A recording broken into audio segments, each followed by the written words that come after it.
Quizás has escuchado declaraciones de este tipo o en este orden. ¿Cómo puedes dudar de mí si soy tu amigo? ¿Por qué dudas de mí si soy tu padre? ¿O cómo puedes dudar de mí si soy tu madre? No dudes de mí porque soy tu esposo o porque soy tu esposa. ¿Cómo se te ocurre dudar del sacerdote? ¿Cómo puedes dudar del pastor? ¿Cómo se te ocurre dudar de la Biblia o dudar de Dios? No puedes dudar de Dios. Ahí parece que una intención muy fuerte en reprimir la duda en nosotros. Porque hay un concepto sobre la duda quizás mezclado, porque es cierto que existe un tipo de duda que es una duda regresiva, que es una duda que nos hace personas indecisas, que no nos permite avanzar porque no tomamos decisiones, porque estamos frente a la vida siempre en que no sé qué hacer o no sé qué será bueno para mí. Pero no es a ese tipo de duda al que me estoy refiriendo, sino a la duda que cuestiona. A esa que nos lleva a hacernos preguntas en nuestra mente, a la duda que nos lleva a decidir no tragarnos la comida entera, sino masticarla o preparar nuestra propia comida, a los que abandonamos o rechazamos el drive-thru y decimos, no, yo a partir de ahora no más comida rápida a mi cerebro, sino yo la quiero procesar porque no estoy seguro de eso que me estás vendiendo, porque tengo dudas acerca de lo que contiene, porque además de eso me estás prohibiendo que dude, me estás impidiendo que haga preguntas y cuando te hago una pregunta te sientes ofendido. Porque cuando eso sucede, eso tiene que generar en mí sospechas, tiene que generar dudas, porque ¿por qué razón? ¿Por qué razón alguien, llámese persona o organización o institución o lo que sea, no me permite dudar? No me permite dudar y condena mis dudas o las sataniza. O me hace sentir o trata de poner sobre mí un sentimiento de culpa porque estoy dudando. Como estoy dudando, como la pareja en la que le cuestionan el amor y se echa a llorar como ¿por qué estás dudando de lo que siento? Y bueno, porque la duda es normal, porque la duda es un derecho humano, porque la duda es parte de la persona inteligente que piensa y prohibirle a alguien dudar sería someter el pensamiento crítico de esa otra persona. Y cuando eso sucede, si alguien trata de someter mi pensamiento, eso todavía me tiene que generar más preguntas. El asunto es que a veces yo como individuo, cuando me asaltan dudas, me resisto a abrigarla o atesorarla, me resisto a hacerme las preguntas porque le tengo miedo a las respuestas. Porque quizás lo que he creído durante toda la vida no era tal cosa, porque me tragué la comida entera y no me detuve a pensar que quizás no era verdad.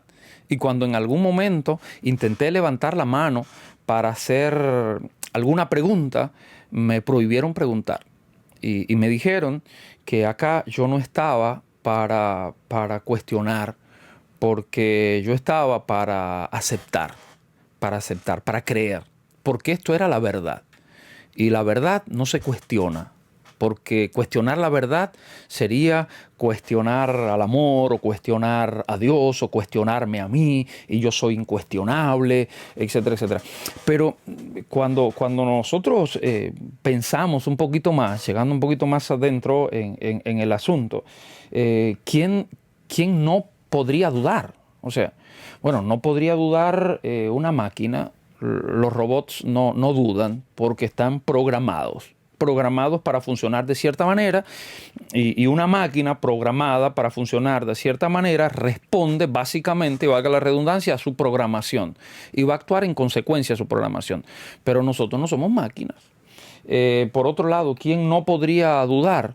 Un loco o un desequilibrado mental. No sé si he estado cerca de alguien que está fuera de sí que perdió la cordura y dice que, bueno, que está aterrizando un cohete. Y vos mirás y no existe tal cohete, pero la persona que está fuera de sí mira y te dice, sí, está el cohete ahí, lo estoy viendo, y están saliendo del cohete personajes verdes con un ojo en la frente. Entonces no puedes argumentar con alguien que está fuera de sí porque perdió su cordura. Y entonces no está dudando. Una persona que está fuera de sí y dice que tiene un cohete delante con personajes verdes con un ojo en la frente saliendo de la máquina, no, tiene toda la certeza. Tiene toda la certeza. Por eso a mí me preocupa cuando hay personas que tienen toda la certeza del cohete. A mí, que perdóname, pero a mí me hace dudar a veces hasta de la cordura.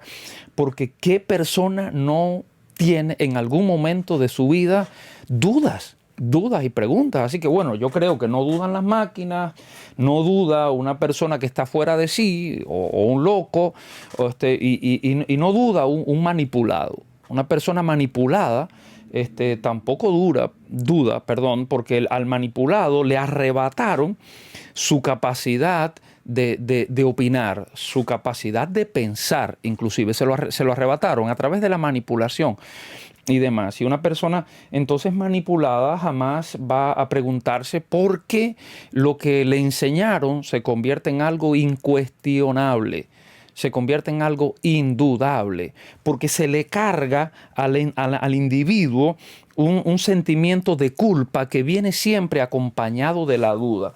Y entonces cuando la culpa le asalta al individuo que está dudando sobre algo, entonces se siente mala persona, se siente culpable, porque dice, ¿cómo yo voy a dudar de mi padre si es mi padre?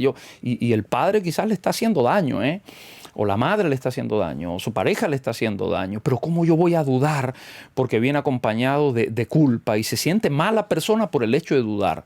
Personas que se sienten malas personas por dudar de su fe o por dudar de sus creencias, y se siente que están traicionando a Dios porque estoy albergando dudas, porque sobre lo que alguien dijo acerca de esto, yo no estoy seguro si será verdad o no, pero Señor, yo no quiero dudar, perdóname. ¿Por qué?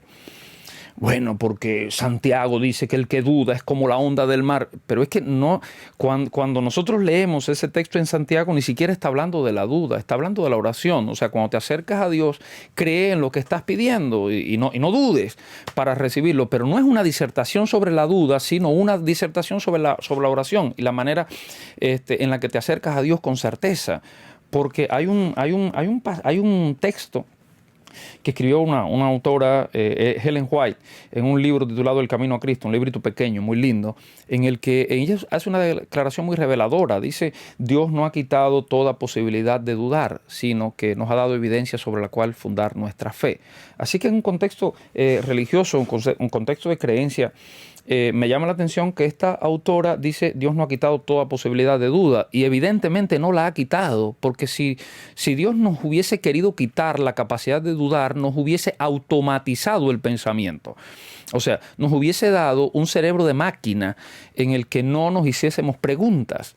Y nos hubiese entregado verdades absolutas ya construidas, pero ni siquiera Dios lo hizo, pero a veces nosotros los individuos nos apropiamos de un pensamiento aparentemente de Dios o de la Biblia, lo procesamos, lo armamos, lo empaquetamos y se lo entregamos a las personas diciendo, mira, esto es lo que tienes que creer y ya. Y si la persona cuestiona o duda, entonces lo miramos y le decimos, uy, no, ya te estás convirtiendo en un instrumento del diablo, del demonio, porque las dudas son del enemigo. No, las dudas no son del enemigo, las dudas son de un individuo que tiene un cerebro y que piensa.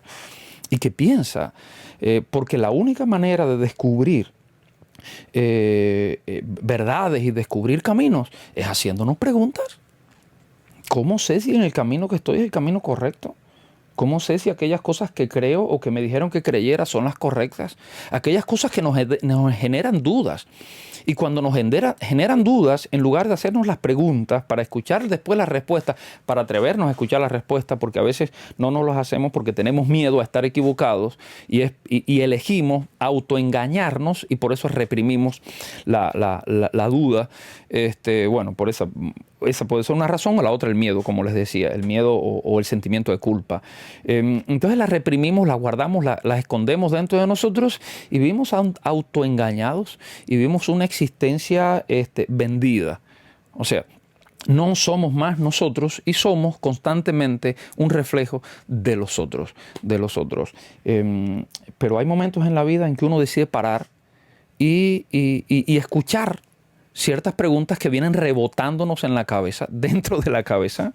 Y sí, son dudas. Yo tengo un montón de dudas sobre muchísimas cosas. Y mientras más me hago preguntas, más respuestas interesantes comienzan a surgir. Respuestas que ya tenía,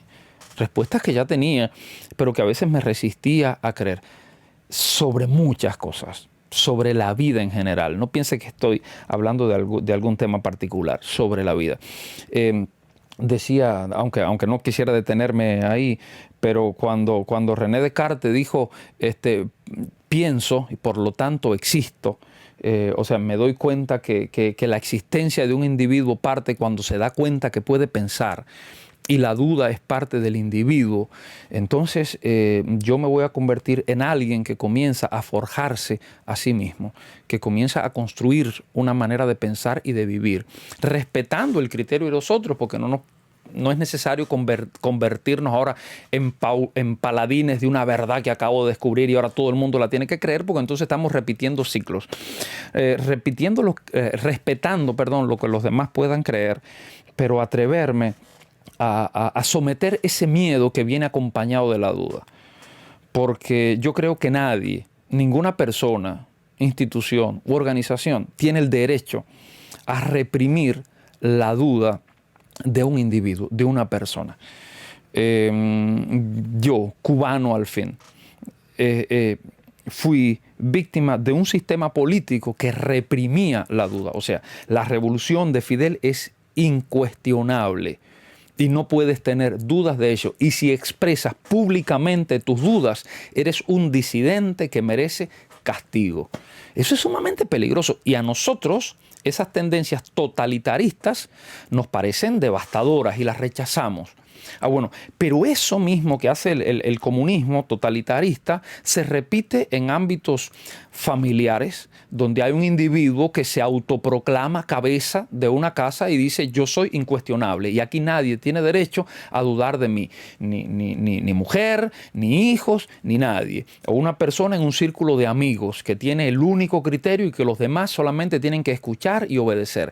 En el ámbito religioso es devastador, porque viene una persona autoproclamándose poseedor de una verdad que habla en nombre de Dios, levanta una Biblia y dice: esto es lo que ustedes tienen que creer. Y si alguien de ese grupo religioso levanta la mano y dice: pero yo no creo, o yo tengo dudas, o yo estoy cuestionando, se les señala y dice: no, entonces usted es un disidente, que está mal, porque Dios me dijo a mí que la verdad es esta, y listo. Entonces la coexistencia entre grupos, o sea, grupos religiosos o grupos políticos o grupos familiares, la coexistencia entre personas que suprimen o someten el derecho a dudar, el derecho a cuestionar, se vuelve un grupo tóxico y peligroso, porque todo individuo tiene el derecho universal de levantar la mano,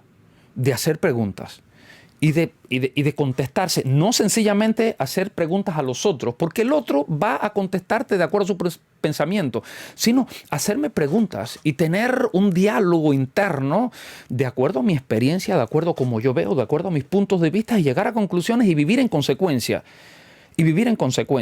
Es cierto que cuando tú te atreves a hacer eso, corres el riesgo de quedarte solo y de ir a contramano del grupo, porque el rebaño que no piensa tiende a satanizar al que piensa y se le convierte en oveja negra, en el fuera del grupo. Pero bueno, a veces por temor a quedarnos fuera del rebaño, o del grupo que piensa, y estoy hablando en términos generales, no estoy diciendo nada particular, estoy hablando ya de grupo religioso cualquiera, grupo familiar cualquiera, grupo político cualquiera. Hay personas que tienen miedo levantar la mano en cierto círculo y decir, yo soy demócrata o yo soy republicano, porque se les sataniza inmediatamente.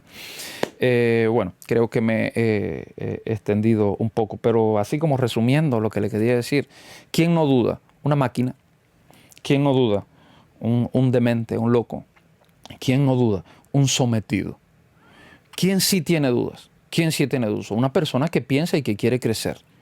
Así que yo quisiera, principalmente con esta conversación que estoy teniendo contigo hoy, que te liberes del sentimiento de culpa por dudar.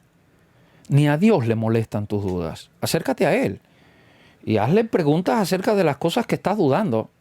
O sea, ¿dudas de que Dios exista? Bueno, hazte la pregunta. ¿Y si Dios no existe? ¿Y si es mentira? ¿Y si todo esto es un cuento mal contado? Y me vendieron un verso existencial. Porque bueno, ¿qué certeza tiene? Ay, no, ¿cómo me atrevo a dudar de Dios? Bueno, pero imagínate que Dios, que nosotros decimos que es un ser superpoderoso que sostiene el universo, se sintiera ofendido porque yo, Giovanni, estoy dudando de que Él exista. Es como que yo me sintiera ofendido de que tú pienses que yo no existo y yo estoy parado delante de ti. ¿Qué me podría ofender eso? ¿Qué podría yo pensar de eso? Bueno, entonces hazte la pregunta y quizás tu respuesta te va a ayudar a sentirte más tranquilo contigo mismo y con ese Dios en el que crees. ¿Tienes dudas acerca de tus creencias? Bueno, enfrenta esas dudas y hazte las preguntas y atrévete a hacerlas y atrévete a recibir las respuestas. Quizás muchas cosas de las que hoy crees no las vas a creer mañana. Pero bueno, vas a tener certeza en aquellas creencias que te van a quedar vivas. Y vas a dejar de sentir ese sentimiento de culpa o ese autoengaño voluntario en el que quizás has vivido durante mucho tiempo. ¿Por qué? Porque es un derecho nuestro, humano, universal, dudar, hacernos preguntas y atrevernos a escuchar la respuesta. Es cierto, para un político, ¿qué te va a decir? Que el partido opositor te lavó el cerebro. Un religioso, ¿qué te va a decir? Bueno, que estás poseído por el demonio o que te dejaste engañar por el diablo o por whatever. Esos son los argumentos. Pero esos argumentos te das cuenta que son argumentos bastante manipuladores, ¿verdad? Y que el único propósito que tienen es impedirte pensar. Y lo que están haciendo es quitarte la libertad. Entonces, la persona que piensa es la única persona que experimenta un verdadero sentimiento de libertad. Y te vas a quedar con aquellas respuestas que te aseguren y te mantengan la libertad. Tu fe se va a depurar, tus creencias se van a depurar, el grupo en el que te encuentras también se va a depurar y vas a experimentar un sentido de realización mucho más especial, mucho más significativo en tu vida. Así que yo te invito a que te liberes de las cadenas del temor a las preguntas o del temor a la duda o del sentimiento de culpa por las dudas que puedas tener y que las enfrentes de una manera madura, inteligente y que puedas experimentar esa autorrealización bonita que se vive en fe, que se vive en crecimiento y que el camino que puedas construir tú tengas la certeza que es uno que te supiste hacer, que enfrentaste tus miedos y que enfrentaste también a aquellas personas no peleando y ni parándote del otro lado del bastión a decir todos ustedes se están engañando. No, eso no se hace porque yo creo que eso nos convierte en lo mismo, en personas totalitaristas del pensamiento de los otros o manipuladores del pensamiento de los otros, sino en vivir esa experiencia de crecimiento personal que todos necesitamos vivir, experimentar y quizás compartir, ¿verdad? Bueno, esto es espiritualmente.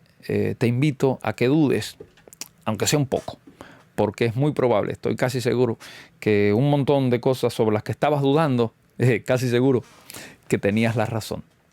Nos vemos en otro encuentro. Chao.